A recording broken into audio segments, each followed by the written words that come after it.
बताया है आपद धर्म करके।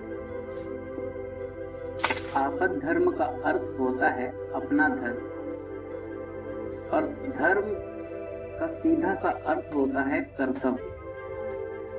कर्तव्य का क्या अर्थ हुआ? जो आपको करना चाहिए, जो आपको करना ही है, उसे हम क्या कहते हैं? कर्तव्य।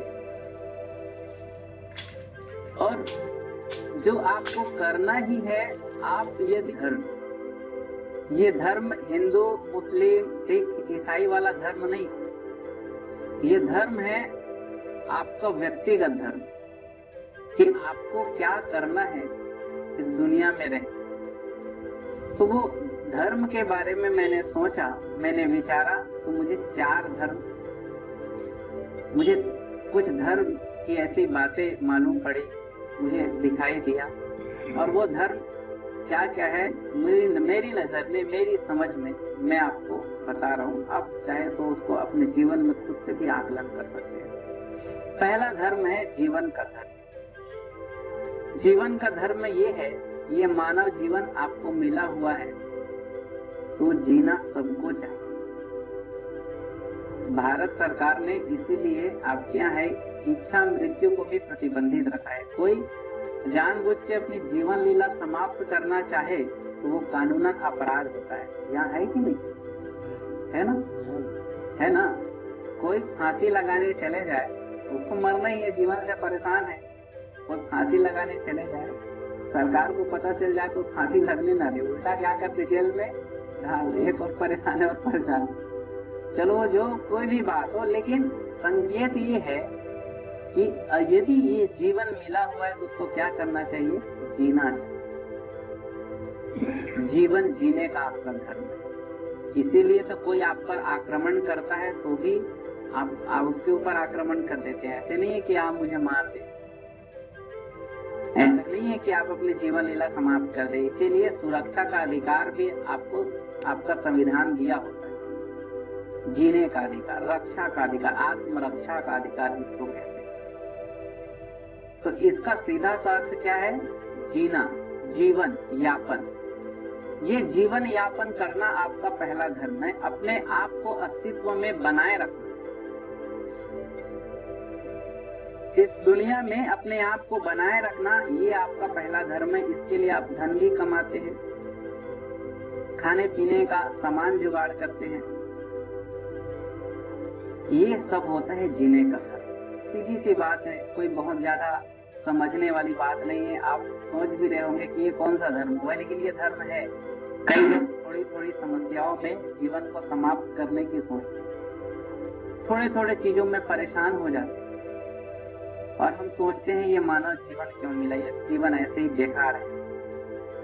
आप कभी अपने से नीचे वाले लोगों को देखिए। आपके पास पहनने के लिए कपड़े हैं, आपके पास रहने के लिए अपना घर है, आपके पास खाने के लिए आज की नहीं, आज 4 महीना तक यदि आप बैठ के खाएं तो भी आपके पास खाने का सामान होगा।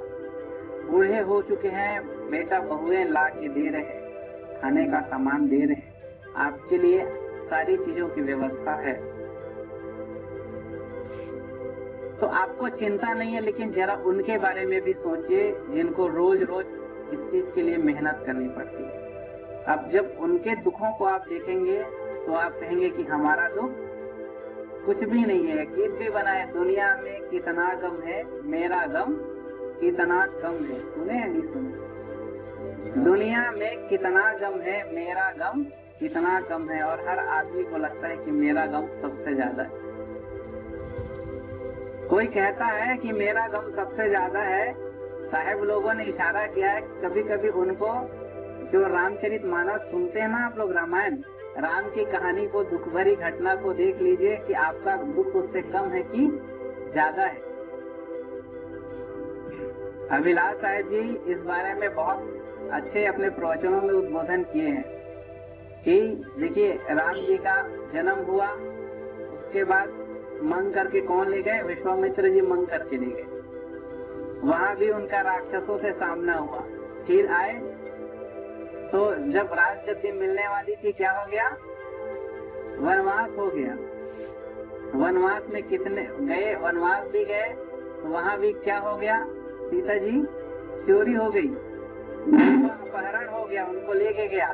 फिर राक्षसों से उनको राक्षस शत्रुओं को परास्त करना, 14 वर्ष का वनवास भोगना, वहां पर आए थे और फिर सोचे थे कि अब जिंदगी अच्छे से चलेगी। फिर क्या हो गया, सीता जी का निर्वासन हो गया, निकाला हो गया। अब सोचिए इतनी समस्याएं आपके जीवन में तो नहीं हो, लेकिन सब लोग फिर भी कहते हैं कि हमको जीवन में इतनी तकलीफ है।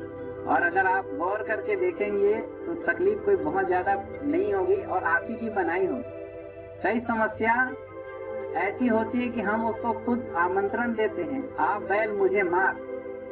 मकड़ी जैसे अपने बनाए जाल में फंसती है, ऐसे हम भी अपने अपने बनाए जाल में फंसते रहते, हमको पता नहीं चलता।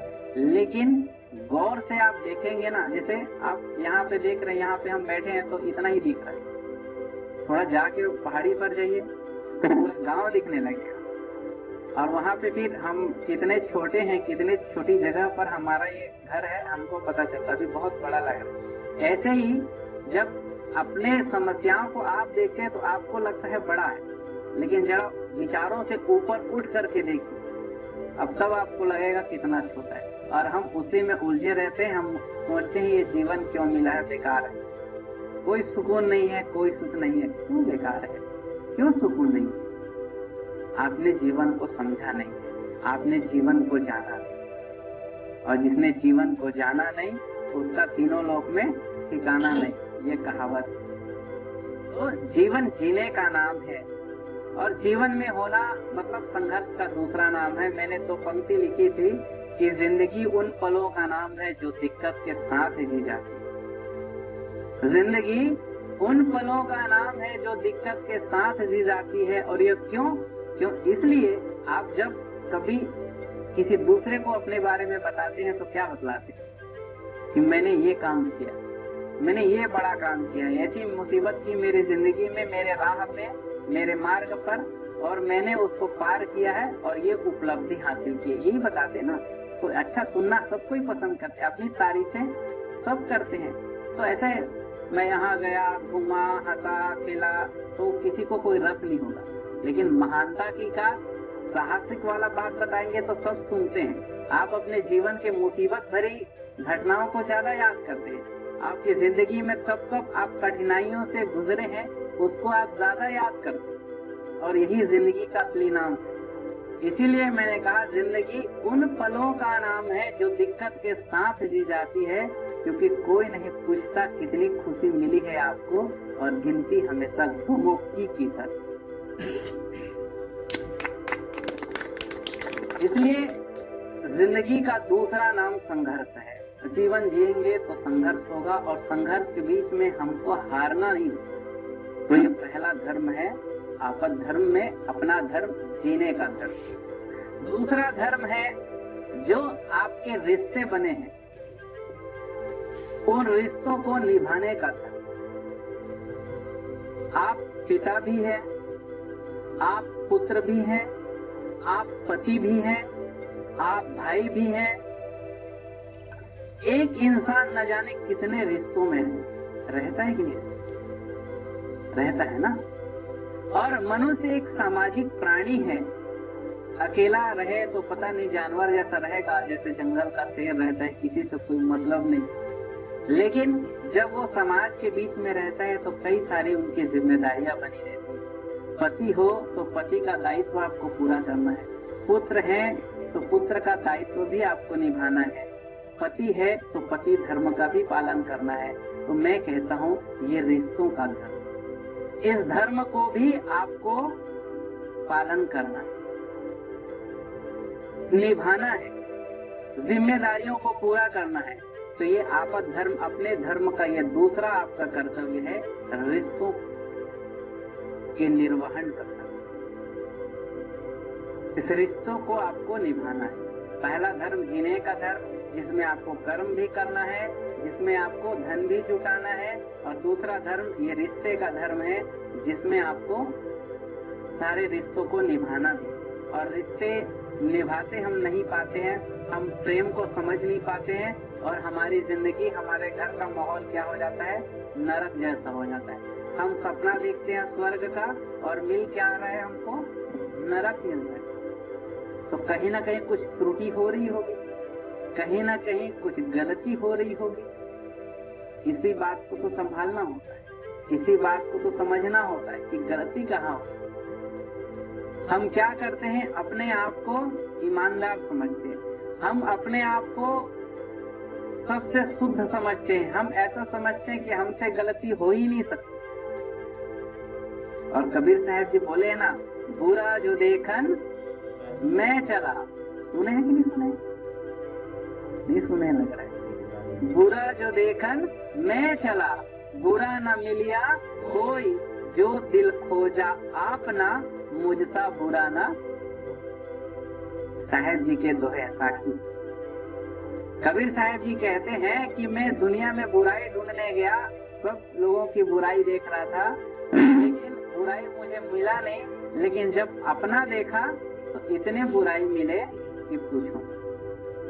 और हर इंसान की फितरत है, दूसरों में बुराई देखते हैं, अपने आप को अच्छाई समझते हैं, और यहाँ से अहंकार का जन्म होता है। और जब अहंकार का जन्म होता है तो रिश्तों में टकराव होता है, और जब रिश्तों में टकराव होता है तो फिर बिखराव भी। इसीलिए किसी रचनाकार ने बहुत अच्छा लिखा है कि जिंदगी की रूबरू तुम झलकियां देखा करो, जिंदगी की रूबरू तुम झलकियां देखा करो, सबकी गुण अपनी हमेशा गलतियां देखा करो। ये, और जो ऐसा कर लेता है उसके रिश्ते भी संभलते हैं, उसके घर में भी प्रेम व्यवहार अच्छा बना होता है। हम लोग भजन गाते हैं, मृदुवानी सुंदर स्वभाव, सभी गुणों की खान है, प्रेम की गंगा बहे जहाँ पर, वह घर स्वर्ग समान। इसलिए जब रिश्तों को निभाने की बात है तब जीवन में प्रेम का होना बहुत जरूरी है। और प्रेम ऐसा नहीं है कि कहीं से तुम खरीद के ले आओगे, कहीं पे बाड़ी में उगा लो। साहेब जी कहे हैं कि प्रेम न बाड़ी उपजे, प्रेम न हाट बिकाए, राजा प्रजा जही रुचे, शीश दिए ले जाए। प्रेम कोई सब्जी भाजी नहीं है कि बाड़ी में उगा ले, प्रेम कोई सामान नहीं है कि बाजार से खरीद के लाए। प्रेम ऐसी चीज है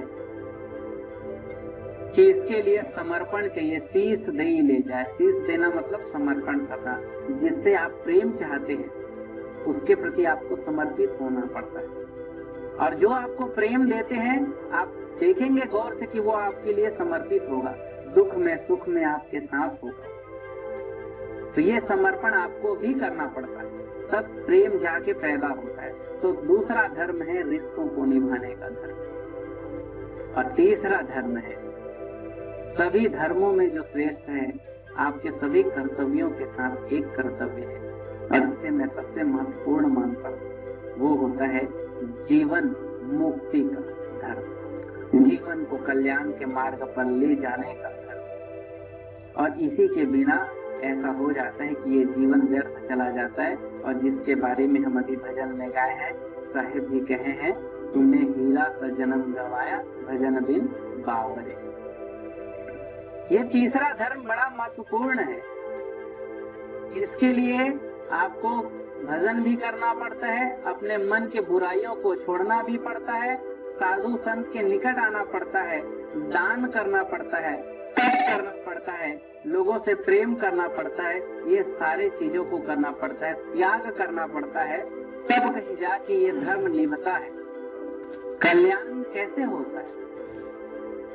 कल्याण तब होता है जब अपने परमात्मा को, अपने आत्मा को आप जान लें। अपनी आत्मा के आप जिस दिन करीब हो जाते हैं